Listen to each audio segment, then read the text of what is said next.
అంతర్జాతీయ స్థాయి ప్రమాణాలతో జంతు ప్రదర్శనశాలని అభివృద్ధి చేయాలని రాష్ట్ర ఉప ముఖ్యమంత్రి అటవీ పర్యావరణ శాఖ మంత్రి పవన్ కళ్యాణ్ అధికారులను ఆదేశించారు.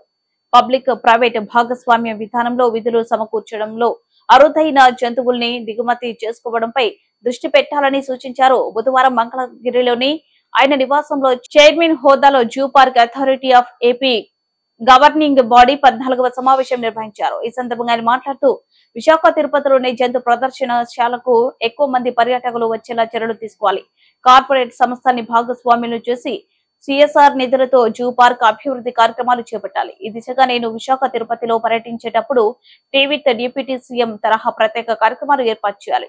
రాష్ట్ర వ్యాప్తంగా కొత్తగా జంతు ప్రదర్శనశాలలు ఏర్పాటుకు ఉన్న అవకాశాలని పరిశీలించి జోన్ల వారీగా నివేదిక రూపొందించాలని ఆదేశించారు.